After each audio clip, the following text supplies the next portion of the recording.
স্বাগত নিউজ 24 সন্ধ্যা সংবাদে। সঙ্গে আছি আমরা দুজন, আমি ফারনাজ জুই এবং আমি তাবাসসুম আহমেদ। বিএনপি চেয়ারপারসন খালেদা জিয়ার উন্নত চিকিৎসার জন্য বিদেশ নিতে আজ দিনভর তোড়জোড় হলেও সিদ্ধান্ত আজ হচ্ছে না। আইনমন্ত্রী আনিসুল হক জানিয়েছেন, পরিবারের আবেদনের বিষয়ে আইন অনুযায়ী দ্রুততম সময়ের মধ্যে তারা সিদ্ধান্ত স্বরাষ্ট্র মন্ত্রণালয়কে জানাবেন।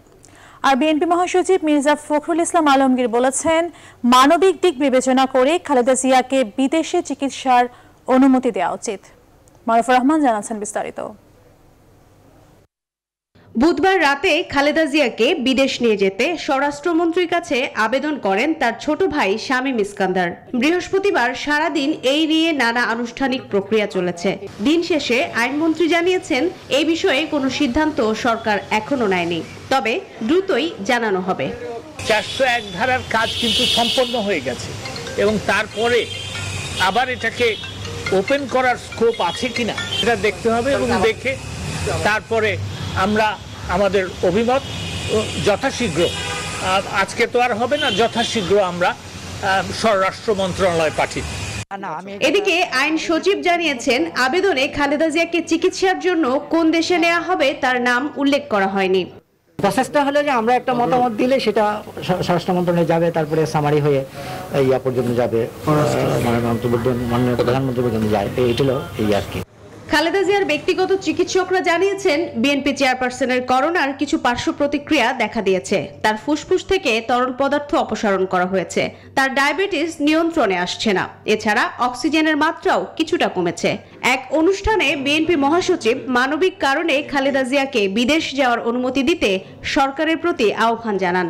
তার পরিবার থেকে আপনার বিদেশে উন্নত চিকিৎসার জন্য আপনার যে অনুমতি দরকার সে অনুমতি চাওয়া হয়েছে এবং আমরা আশা করি যে সরকার মানবিক কারণে এই তার বিদেশে চিকিৎসার ব্যবস্থা করবেন। এদিকে বিএনপির বিভিন্ন সূত্র থেকে জানা গেছে, সরকারের আনুষ্ঠানিক অনুমতি পাওয়ার সঙ্গে সঙ্গেই যাতে উন্নত চিকিৎসার জন্য রওনা দেয়া যায় সেজন্য সব প্রস্তুতি সম্পন্ন করে রাখা হয়েছে। মারুফা রহমান, নিউজ 24, ঢাকা। প্রধানমন্ত্রী শেখ হাসিনা বলেছেন, 2024 সালের মধ্যে পণ্য ও যাত্রী পরিবহনের জন্য 10,000 কিলোমিটার নৌপথ প্রস্তুত করছে সরকার। নৌপরিবহন মন্ত্রণালয়ের অধীনস্থ বিভিন্ন সংস্থার নতুন অবকাঠামো এবং জলযানের উদ্বোধন অনুষ্ঠানে তিনি এই কথা বলেন। প্রধানমন্ত্রী বলেন, দেশে করোনার সংক্রমণ কিছুটা নিয়ন্ত্রণে এসেছে। সংক্রমণ রুখতে যে যেখানে আছেন সেখানে থেকেই ঈদ উদযাপন করতে এ সময় দেশবাসীকে আহ্বান জানান তিনি। শালি জয় রিপোর্ট। নৌ পরিবহন মন্ত্রণালয়ের বিভিন্ন সংস্থার 105টি নতুন নৌযান চলাচল শুরু করবে নৌপথে। গণভবন থেকে ভার্চুয়াল প্ল্যাটফর্মে এর উদ্বোধন করেন প্রধানমন্ত্রী শেখ হাসিনা। একই সঙ্গে সারা দেশে উদ্বোধন করা হয় 4টি নতুন মেরিন একাডেমি। অনুষ্ঠানে বিভিন্ন উন্নয়ন প্রকল্পের কারণে ক্ষতিগ্রস্ত মানুষদের মাঝে নতুন ঘরের চাবিও বিতরণ করা হয়। এ সময় প্রধানমন্ত্রী বলেন, মানুষের দেহে শিরা উপশিরার মতোই বাংলাদেশে নদী নালা বহমান। তাই দেশ রক্ষার জন্য প্রয়োজন নদীকে রক্ষা করা। এজন্য নদীকে দখল এবং দূষণ মুক্ত করার তাগিদ দেন তিনি। 2024-25 সালের মধ্যে 10,000 কিলোমিটার নৌপথ খনন করা হবে। শুধু খনন করলে চলবে না, এটা আমরা যেহেতু ক্যাপিটাল ড্রেজিং করার পর প্রতি বছর কিন্তু মেইনটেনেন্স ড্রেজিংটা করতে হবে। শেখ হাসিনা বলেন, সারা দেশ জুড়ে সড়ক, রেল, নৌ ও আকাশপথে যোগাযোগের শক্তিশালী নেটওয়ার্ক গড়ে তুলছে সরকার। তবে করোনা সংক্রমণের কথা মাথায় রেখে আসন্ন ঈদে জীবনের ঝুঁকি নিয়ে চলাচল না করার পরামর্শ দেন তিনি। যে ঈদ উপলক্ষে সবাই ছুটোছুটি না করে যে যেখানে আছেন সেভাবে ঈদটা উদযাপন করেন। আর যারা বিত্তশালী আছেন তারা যারা একটু দুস্থ তাদেরকে সহযোগিতা করেন, সেটা তো আরো বেশি সওয়াবের কাজ হবে বলে আমি মনে করি। কাজে এভাবে আপনারা সবাইকে নিজেরা সুরক্ষিত থাকেন। আলোচনায় উঠে আসে সুন্দরবনের রামপাল বিদ্যুৎ কেন্দ্র নির্মাণ প্রসঙ্গ। এর বিরোধিতাকারীদের সমালোচনা করেন তিনি। আমরা যখন রামপাল বিদ্যুৎ কেন্দ্র করতে গেলাম তার বিরুদ্ধে আন্দোলন সংগ্রাম করে যাচ্ছে। তো তাদের কাছে আমার প্রশ্ন, ঘাসিয়ার খালটা যখন বন্ধ হয়ে গেল তখন আমাদের এই আন্দোলনকারীরা তারা চুপ ছিলেন কেন? তারা কখনো এই কথাটা আনেননি কেন যে সুন্দরবনের ভিতর থেকে পণ্য পরিবহন করলে ওই জায়গাগুলিতে জীববৈচিত্র্য নষ্ট হবে, সুন্দরবনও নষ্ট হতে পারে। নৌপথে দুর্ঘটনা এড়াতে সকল নৌযানকে নিবন্ধনের আওতায় আনার নির্দেশ দেন সরকার প্রধান। কিন্তু সুন্দরবনের যাতে কোনো শাহ আলী জয়, নিউজ 24, ঢাকা। প্রতিষ্ঠা করা হয়েছে। দেশের করোনা পরিস্থিতি। গত 24 ঘন্টায় দেশে করোনা ভাইরাসে আক্রান্ত হয়ে মারা গেছে আরও 41 জন। 38 দিনের মধ্যে এটি সবচেয়ে কম মৃত্যু। এর আগে গত 30 মার্চ 45 জনের মৃত্যু হয়েছিল। একদিনে নতুন করোনা শনাক্ত হয়েছে 1822 জনের। আজ বিকেলে স্বাস্থ্য অধিদপ্তরের প্রেস বিজ্ঞপ্তিতে এ তথ্য জানানো হয়। এ নিয়ে এখন পর্যন্ত মোট শনাক্ত 7,69,160 জন এবং মোট মৃত্যু 11,796 জন। একদিনে করোনা থেকে সুস্থ হয়েছেন 3,698 জন। এ নিয়ে দেশে করোনা থেকে সুস্থ হলেন 7,02,163 জন।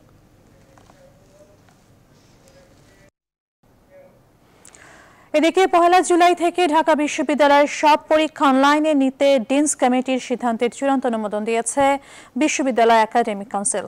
আর পাবলিক বিশ্ববিদ্যালয়গুলোর অনলাইন পরীক্ষায় আপত্তি নেই বিশ্ববিদ্যালয় মঞ্জুরি কমিশনেরও। একাডেমিক পরীক্ষাগুলো অনলাইনে নেওয়া যায় কিনা এ বিষয়ে সিদ্ধান্ত নিতে বৃহস্পতিবার ইউজিসির সঙ্গে ভার্চুয়াল বৈঠকে অংশ নেন পাবলিক বিশ্ববিদ্যালয়ের উপাচার্যরা।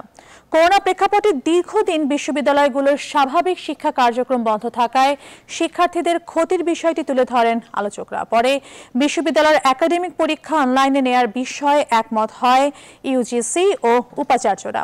তবে পরিস্থিতি বিবেচনায় চূড়ান্ত সিদ্ধান্ত নেবে স্ব বিশ্ববিদ্যালয়ের একাডেমিক কাউন্সিল। এদিকে ঢাকা বিশ্ববিদ্যালয়ের সব একাডেমিক পরীক্ষা অনলাইনে নিতে ডিনস কমিটির সুপারিশের চূড়ান্ত অনুমোদন দিয়েছে একাডেমিক কাউন্সিল।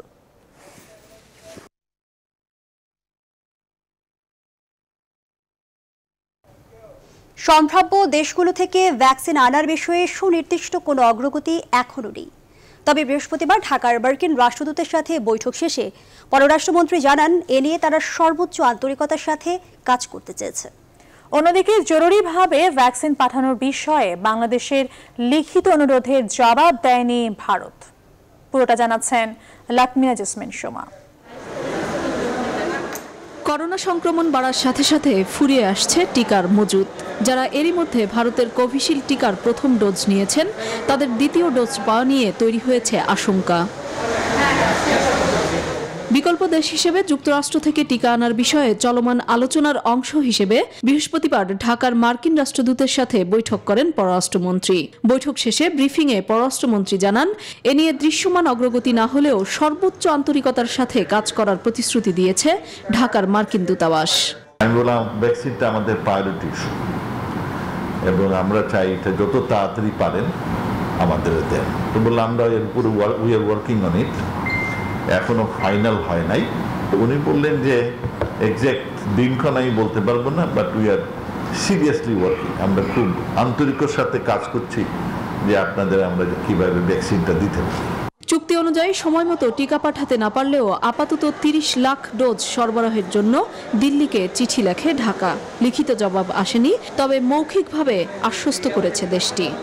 যে কোনোভাবে এটা যদি এক্সপোর্টের বন্ধ থাকলে আপনারা কি করেন, স্পেশাল কোনো একটা অ্যারেঞ্জমেন্ট করে পাঠান, ওইটার আমরা এখন উত্তর পাই। হ্যাঁ, মৌখিকভাবে ওরা বলছে কিপ ইউর ফিঙ্গার ক্রস। এদিকে চীন থেকে আগামী 12ই মে উপহারের 5 লাখ টিকা আসতে পারে। আর রাশিয়ার টিকা আনতে ক্রয় চুক্তি নিয়ে কাজ করছে স্বাস্থ্য মন্ত্রণালয়। তো এইটা আমাদের হেলথ মিনিস্ট্রি পরীক্ষা করে দেখছেন এবং আমার মনে হয় ইতিমধ্যে তারা পরীক্ষা নিরীক্ষা করে ওখানে যেখানে পরিবর্তন দরকার, সংশোধন দরকার, সেই প্রস্তাবগুলো ওদের পাঠিয়ে আমার কাছে। লাকমিনা জেসমিন সোমা, নিউজ 24, ঢাকা। প্রায় 21 দিন পর সিটি কর্পোরেশনের অভ্যন্তরে চলাচলের জন্য গণপরিবহন চালু হওয়ায় স্বস্তি ফিরেছে কর্মজীবী মানুষের মাঝে। তবে স্বাস্থ্যবিধি মেনে চলার কথা থাকলেও এসব গণপরিবহনে তা উপেক্ষিত। সুযোগ বুঝে যাত্রীদের কাছে অতিরিক্ত ভাড়া আদায়ের অভিযোগ রয়েছে। আর স্বাস্থ্যবিধি মেনে গণপরিবহনগুলো চলাচল করছে কিনা তা দেখতে মাঠে নেমেছে ভ্রাম্যমাণ আদালত। নাইমাল জিকুর প্রতিবেদন। দেশে চলমান লকডাউনের প্রায় 21 দিন পর আবারও চিরচেনা রূপ ফিরে পেয়েছে রাজধানীর রাজপথ। রাস্তায় চলাচল করতে দেখা যায় বাসসহ সকল ধরনের গণপরিবহন। গণপরিবহন চলাচল শুরু করায় স্বস্তি ফিরেছে সাধারণ মানুষের মধ্যে। তবে এসব গণপরিবহনের অধিকাংশকেই স্বাস্থ্যবিধি মেনে চলাচল করতে দেখা যায়নি। যাত্রী তুলতে দেখা যায়নি হ্যান্ড স্যানিটাইজার ব্যবস্থা। এছাড়া অতিরিক্ত যাত্রী সহ বাসগুলোতে অতিরিক্ত ভাড়া আদায়ের অভিযোগও রয়েছে কর্মজীবী মানুষের। 1 মাস পরে লকডাউন খোলার পরে এখন মনে করেন যে আমরা একটু স্বস্তি পাচ্ছি আজকের দিনটার মধ্যে। 10 টাকা 50 টাকা হয়েছে, 100 টাকা হয়েছে, গাড়ি পায় না কেউ, সেক্ষেত্রে অনেক ভালো হয়েছে। শর্টকাট কোনো জায়গায় যেতে চাইলেও অনেক টাকা চাই বসে। মিরপুর 10 নম্বর থেকে এখান পর্যন্ত 25 টাকা ভাড়া নিচ্ছে ওনারা, এরপরে যাত্রী তো বেশি নিচ্ছেই। তবে বাস চালকরা বলছেন ভিন্ন কথা। স্বাস্থ্যবিধি মানা সহ সরকার নির্ধারিত ভাড়া আদায় করছেন বলেও দাবি তাদের। যাত্রী মাত্রী কম প্রথম অবস্থায় 4 থেকে ভাড়া দিচ্ছে আমাকে। ভাড়া 4টা হয়তো 3 মাস বন্ধ ছিল, তো যার জন্য যে যতদিন বন্ধ ছিল বন্ধের জন্য অনেক সময় অনেক কিছু গাড়ি থেকে হারিয়ে গেছে। এদিকে স্বাস্থ্যবিধি মেনে বাস চলাচল করছে কিনা তা দেখতে রাস্তায় নেমেছে বিআরটিএর ভ্রাম্যমাণ আদালত। এ সময় অতিরিক্ত ভাড়া আদায়, সরকার নির্ধারিত ভাড়ার তালিকা না রাখা সহ অতিরিক্ত যাত্রী পরিবহনের অভিযোগে বেশ কয়েকটি বাসকে জরিমানা করা হয়। ভাড়ার চার্ট অনেকগুলোতে পাওয়া যাচ্ছে না, ভাড়ার চার্ট আর যাত্রী অভিযোগ ছিল ভাড়া বেশি নিচ্ছে। কোনো সিটি বাসকে কিন্তু আমরা ঢাকার বাইরে যেতে দিচ্ছি না। আপনারা দেখেছেন যে আমরা বিভিন্ন জায়গায় আমরা চেকপোস্ট স্থাপন করেছি। একই অবস্থা বন্দরনগরী চট্টগ্রামেরও। স্বাস্থ্যবিধি না মেনে অতিরিক্ত যাত্রী পরিবহন করতে দেখা যায় রাস্তায় চলাচলকারী বাসগুলোকে। এভাবেই চলতে থাকলে করোনা পরিস্থিতি মোকাবেলায় সরকারের নেওয়া যে পদক্ষেপ তা ভেস্তে যাবে বলে মনে করছেন বিশেষজ্ঞরা। নাইম আলচিকো, নিউজ 24, ঢাকা। রেস্টুরেন্ট, প্রক্ষালন কেন্দ্র আর ওয়াকওয়ে নির্মাণের নামে চলছে সোহরাওয়ার্দী উদ্যানে বৃক্ষ নিধন। 7 রেস্টুরেন্ট নির্মাণকে সামনে রেখে নিধন করা হচ্ছে শত শত গাছ। পরিবেশবিদরা অবিলম্বে এসবের সাথে জড়িতদের আইনের আওতায় আনার দাবি জানিয়েছেন। তবে মুক্তিযুদ্ধ মন্ত্রণালয়ের দাবি, ঢাকার সোহরাওয়ার্দী উদ্যানে স্বাধীনতা স্তম্ভ নির্মাণ 3য় পর্যায় শীর্ষক মহাপরিকল্পনা বাস্তবায়নে কিছু গাছ কাটা হচ্ছে। তৌফিক মাহমুদ মুন্নার প্রতিবেদন। এভাবেই সবুজ ধ্বংস করে কংক্রিটের জঞ্জাল তৈরির ব্যবস্থা চলছে, আর এটি ঐতিহাসিক সোহরাওয়ার্দী উদ্যানের চিত্র। ঢাকা শহরের তীব্র যানজটে আর অসহনীয় গরমে যখন নগরবাসী অতিষ্ঠ হয়, তখন যে এলাকা বা উদ্যান একটু শান্তি বা নির্মলের বাতাসের ব্যবস্থা করে, সেটি এই সোহরাওয়ার্দী উদ্যান। পাখির কুহুকু ডাকে মুখরিত হয় পুরো এলাকা। ক্লান্ত বা অবসন্ন দেহে মানুষ এখানে ভিড় করে দুদণ্ড শান্তির জন্য। সবকিছুকে উপেক্ষা করেই মুক্তিযুদ্ধ মন্ত্রণালয় কেটে ফেলছে সোহরাওয়ার্দী উদ্যানের গাছ। লাল কালি দিয়ে কাটার জন্য চিহ্নিত করেও রেখেছে বাকি গাছগুলো। এমন কর্মকাণ্ডে হতাশ নগরবাসী। উন্নয়ন বলতে গাছ কেটে কোনো উন্নয়ন হতে পারে না। গাছকে রেখে কিভাবে উন্নয়নমূলক কাজ করা যায় সেটা নিয়ে আমাদেরকে বসতে হবে।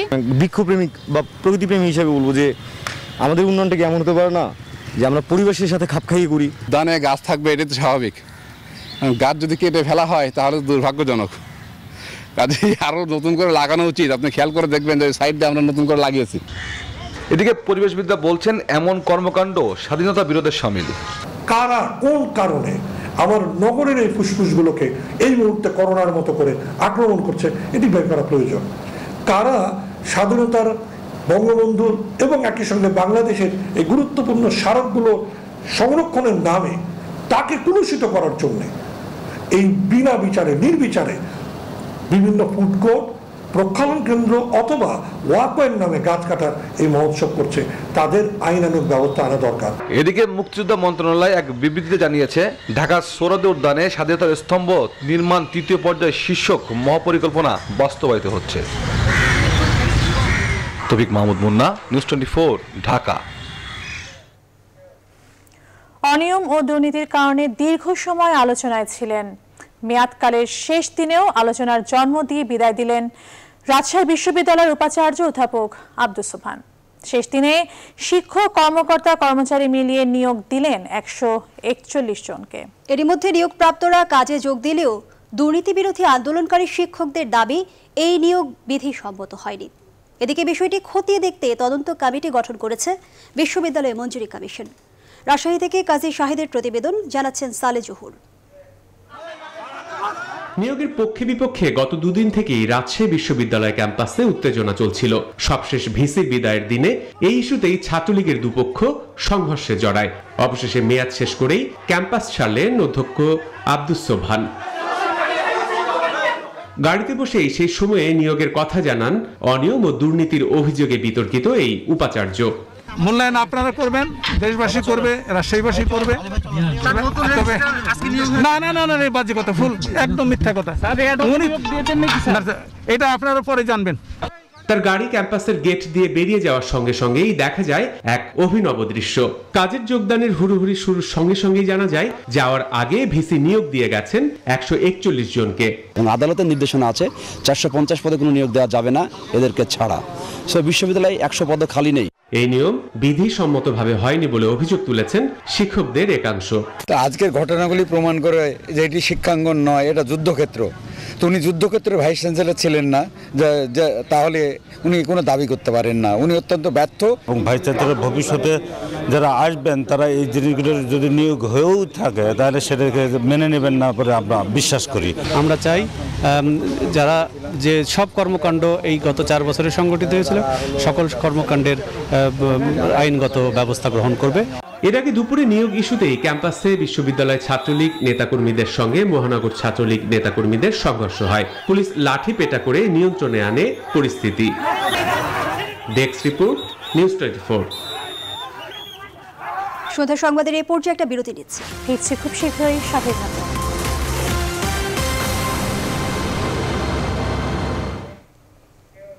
বিরতির পর আবারও স্বাগত। দেখছেন নিউজ 24 সন্ধ্যা সংবাদ। আবারও খালেদা জিয়া প্রসঙ্গ। খালেদা জিয়ার শারীরিক অবস্থার সবশেষ খবর জানাতে এই মুহূর্তে এভার কেয়ার হাসপাতাল থেকে যুক্ত হচ্ছেন সহকর্মী তহিদ শান্ত। শান্ত, খালেদা জিয়ার শারীরিক অবস্থার সবশেষ কি তথ্য আছে আপনার কাছে?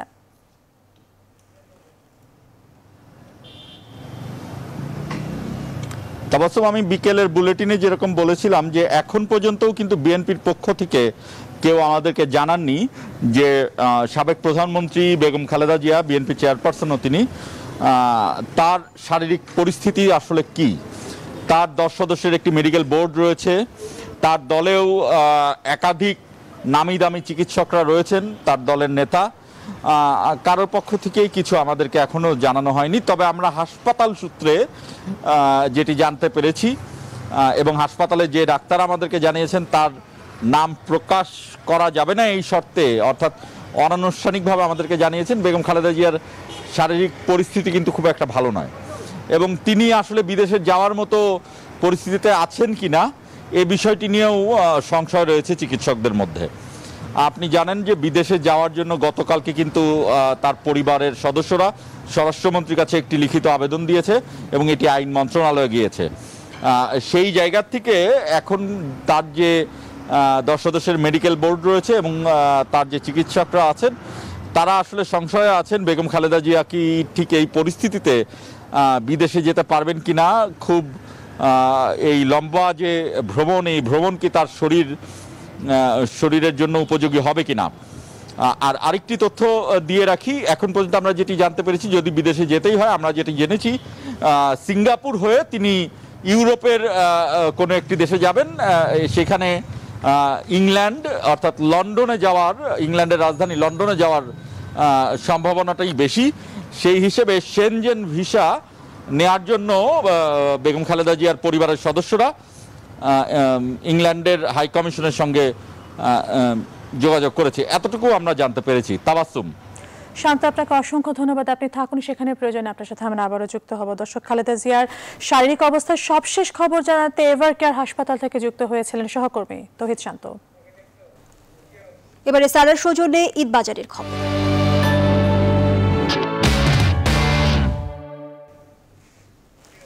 ঈদ বাজারের খবর জানাতে রাজধানী বসুন্ধরা সিটি শপিং মল থেকে সরাসরি যুক্ত হচ্ছেন সহকর্মী সুকন্যা আবির। সুকন্যা, ঈদের কেনাকাটা কতটা জমে উঠেছে আর কোভিড পরিস্থিতি বিবেচনায় স্বাস্থ্যবিধি কতটা মানা হচ্ছে?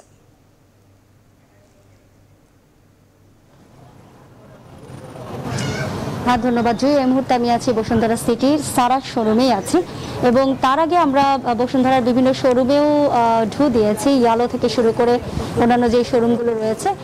শোরুমের হয় কি যে যারা ক্রেতারা আসছেন তারা বেশ রেডিমেড জামা পাচ্ছেন, খুব কম সময়ের মধ্যে তারা বাছাইও করতে পারছেন নতুন নতুন ডিজাইনের মধ্যে।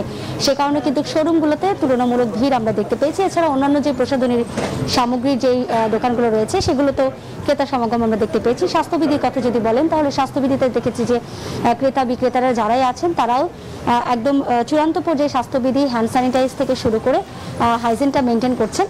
এবং এখন যেহেতু রয়েছে সারা শোরুমে, আমরা দেখেছি যে এখানে বেশ নতুন নতুন ডিজাইন থেকে শুরু করে পোশাকের যে বৈচিত্র্য এবং আভিজাত্যের যেই লুকটা আসলে উৎসবকে ঘিরে হয়ে থাকে সেটি কিন্তু আমরা এখানকার শোরুমগুলোতে দেখতে পেয়েছি। এবং নকশার ক্ষেত্রে যেটি এবার প্রাধান্য দেওয়া হচ্ছে, পাঞ্জাবিটাকেই বেশি প্রাধান্য দেওয়া হচ্ছে এবং বাচ্চাদের যে পোশাক রয়েছে, যারা টিনেজ আছেন তাদের যেই কুর্তিগুলো রয়েছে সেগুলোতেও কিন্তু নতুনত্ব আনা হয়েছে। এবং বিদেশি পণ্যের পাশাপাশি দেশীয় পণ্যের যেহেতু চাহিদা রয়েছে এবং দিনকে দিন ক্রেতাদের মাঝে কিন্তু এই চাহিদাগুলো বাড়ছে, সুতরাং সারা কিন্তু এইটি অন্যতম উদাহরণ হতে পারে আমরা বলছি। এছাড়াও অন্যান্য যে শোরুমগুলো রয়েছে সেগুলোতেও কিন্তু ক্রেতা সমাগম আমরা দেখতে পেয়েছি। যেহেতু ইফতারের একদম পরপরই ইফতার সেরে উঠেছেন বিক্রেতারা, কেউ কোনো দোকান এই মুহূর্তে বন্ধ রয়েছে, তবে আমরা আশা করছি যে যেহেতু একটি নির্দিষ্ট সময় পর্যন্ত আসলে এই শোরুম থেকে শুরু করে অন্যান্য দোকানগুলো খোলা থাকবে, সুতরাং আমরা আশা করছি যে কিছুক্ষণের মধ্যেই আবার জমজমাটা আয়োজনে মেতে উঠবে এই বিপণী বিতানগুলো। সুতরাং বসুন্ধরা সিটির এই সারা শোরুম থেকে ঈদ কেনাকাটায় এখন পর্যন্ত আমার কাছে ছিল সর্বশেষ। ফিরছি স্টুডিওতে। জি, ধন্যবাদ জানাচ্ছি আপনাকে। দর্শক, ঈদ বাজারের খবরাখবর জানাচ্ছিলেন সহকর্মী সুকন্যা আবির। মহামারীতে জনগণের পাশে থাকাই আওয়ামী লীগের রাজনীতি বলে জানিয়েছেন তথ্যমন্ত্রী ডক্টর হাসান মাহমুদ। আর বিএনপি রাজনীতি শুধু তাদের নেত্রীর স্বাস্থ্য নিয়ে আবর্তিত বলে মন্তব্য করেছেন তিনি। বৃহস্পতিবার দুপুরে রাজধানীর মিরপুরে মাজার রোডের টালি কমিউনিটি সেন্টারে ঢাকা মহানগর উত্তর আওয়ামী লীগের দারুসালাম থানার আয়োজনে করোনায় ক্ষতিগ্রস্ত 1000 পরিবারকে খাদ্য ও বস্ত্র বিতরণ অনুষ্ঠানে তিনি এসব কথা বলেন। ডক্টর হাসান মাহমুদ আরও বলেন, প্রধানমন্ত্রী শেখ হাসিনার নির্দেশে দেশব্যাপী দলের নেতাকর্মীরা জনগণের পাশে দাঁড়িয়েছে। এছাড়াও তিনি বলেন, একটি রাজনৈতিক দলের রাজনীতি যদি শুধু তাদের নেত্রীর স্বাস্থ্য নিয়েই আবর্তিত হয় তাহলে সেটি জনগণের রাজনৈতিক দল নয়। আওয়ামী লীগ অন্য কোনো রাজনীতি এখন করছে না। আমাদের রাজনীতি, আমাদের নেত্রী নির্দেশ দিয়েছেন যে এখন রাজনীতিটা হবে জনগণের পাশে থাকা, জনগণকে সহায়তা করা, এটি হবে একমাত্র আওয়ামী লীগের রাজনীতি। মির্জা ফখরুল ইসলাম আলমগীর সাহেব এবং তার দলের সমস্ত রাজনীতি আবর্তিত হচ্ছে বেগম খালেদা জিয়ার স্বাস্থ্য নিয়ে। এতিম ও দুস্থ শিশুদের মাঝে ঈদ উপহার বিতরণ করেছে বাংলাদেশ বিমান বাহিনী। বৃহস্পতিবার মিরপুর 14 জামিউল উলুম মাদ্রাসার এতিম ও দুস্থ শিশুদের মাঝে ঈদ উপহার ও খাদ্য সামগ্রী বিতরণ করা হয়। জাতির পিতা বঙ্গবন্ধু শেখ মুজিবুর রহমানের জন্ম শতবার্ষিকী উপলক্ষে কোভিড-19 মহামারী মোকাবেলায় মানবিক দায়িত্ববোধের অংশ হিসেবে বিমান বাহিনী প্রধান এয়ার চিফ মার্শাল মাসিহুজ্জামান শেরনিয়াবাতের দিক নির্দেশনায় বাংলাদেশ বিমান বাহিনীর বিভিন্ন ঘাঁটি, ইউনিট ত্রাণ বিতরণ, বিনামূল্যে চিকিৎসা সেবা, অসামরিক সদস্যদের কোভিড-19 ভ্যাকসিন প্রদান সহ বিভিন্ন কার্যক্রম অব্যাহত রয়েছে। এর ধারাবাহিকতায় আজ এতিম ও দুস্থ শিশুদের মাঝে ঈদ উপহার ও খাদ্য সামগ্রী বিতরণ করা হয়।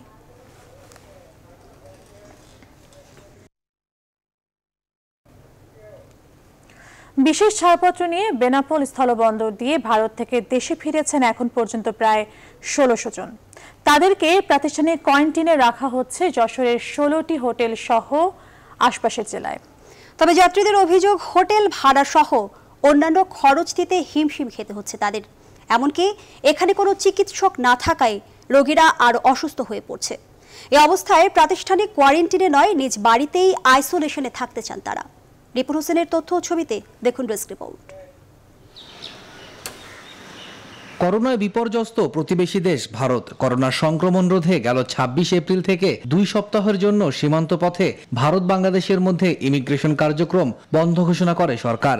এতে ভারতে আটকা পড়ে কয়েকশো বাংলাদেশি পাসপোর্টধারী যাত্রী। পরে বিশেষ ছাড়পত্র নিয়ে দেশে ফিরতে শুরু করে তারা।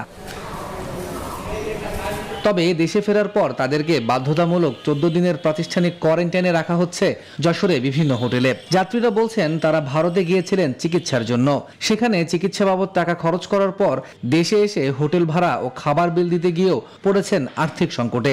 এমনকি হোটেলে কোনো চিকিৎসক না থাকায় অসুস্থ হয়ে পড়েছেন অনেকেই। এই অবস্থায় প্রাতিষ্ঠানিক কোয়ারেন্টাইনে নয়, বরং নিজ বাড়িতে আইসোলেশনে থাকতে চান তারা।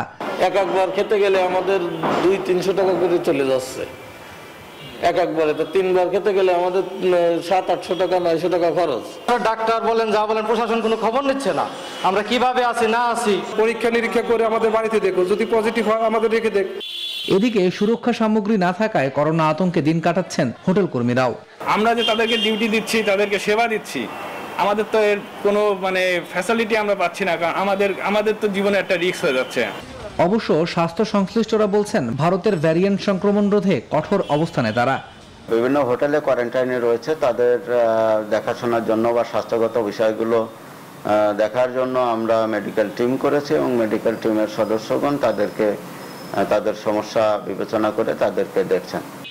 গেল কয়েকদিনে বিশেষ ছাড়পত্র নিয়ে বেনাপোল স্থলবন্দর দিয়ে ভারত থেকে দেশে ফিরেছেন প্রায় 1600 মানুষ, এর মধ্যে 9 জনের corona positive. Desk report, news 24। News 24 সন্ধ্যা সংবাদে নিচ্ছে আরেকটি বিরতি, সাথেই থাকুন।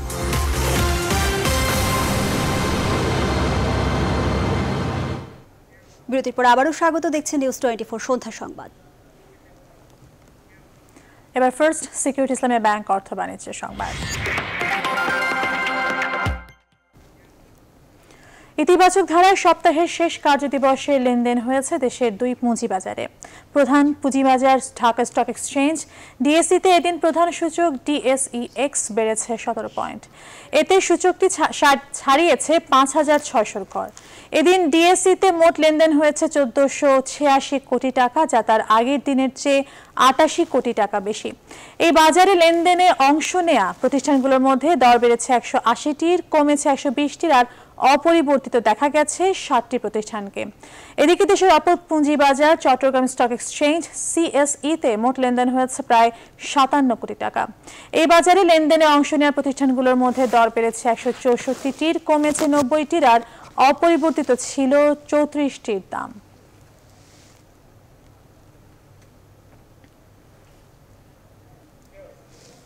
হেফাজতে ইসলাম বাংলাদেশের সাবেক প্রচার সম্পাদক জাকারিয়া নোমান ফয়েজিরও বিবাহ বহির্ভূত সম্পর্ক রয়েছে বলে জানিয়েছে পুলিশ। বুধবার চট্টগ্রামের চকরিয়া থেকে গ্রেপ্তারের পর জিজ্ঞাসাবাদে উঠে আসে হেফাজতের এই নেতারও আছে বিবাহ বহির্ভূত অনৈতিক সম্পর্ক। পুলিশ সুপার SM রশিদুল হক আরও জানান, 26শে মার্চ হাটহাজারী সহ বেশ কিছু স্থানে হেফাজতের তাণ্ডবের ইন্ধন দিয়েছে ফয়েজি। আরও তথ্য জানতে চট্টগ্রাম আদালতে পুলিশ 10 দিনের রিমান্ড আবেদন করলে বিজ্ঞ বিচারক 5 দিনের রিমান্ড মঞ্জুর করেন। রিমান্ডে ব্যাপক জিজ্ঞাসাবাদ করা হবে। তিনি বিবাহিত, উল্লেখ্য যে তিনি বিবাহিত।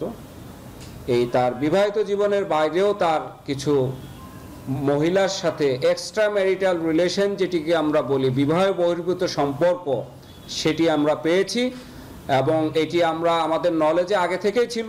তাকে গ্রেপ্তারের পরে জিজ্ঞাসাবাদের এক পর্যায়ে তিনি কিন্তু এটি আমাদের কাছে স্বীকার করেছেন। আন্তর্জাতিক প্রসঙ্গ, করোনার ডাবল মিউট্যান্ট ভ্যারিয়েন্টের কারণে ভারতে ভাইরাসের দ্বিতীয় ঢেউ ভয়ঙ্কর রূপে ছড়িয়েছে বলে জানিয়েছে দেশি কর্তৃপক্ষ। অসহায়ত্ব হাহাকার ছেয়ে গেছে বিশ্বের অন্যতম বৃহত্তম এই গণতান্ত্রিক দেশটিকে, যেখানে প্রতিদিনই মৃত্যুর পরিসংখ্যান পেছনে ফেলছে আগের দিনের বিভীষিকাকে। সংক্রমণ বাড়ছে বিশ্বজুড়েও। এই পরিস্থিতিতে করোনা টিকার মেধাস্বত্ব প্রত্যাহারের দাবিতে সমর্থন জানিয়েছে যুক্তরাষ্ট্র। মাসুদ রানার ডেস্ক রিপোর্ট। 24 ঘন্টায় আবারও একসাথে সর্বোচ্চ সংক্রমণ ও মৃত্যুর রেকর্ড গড়েছে ভারত।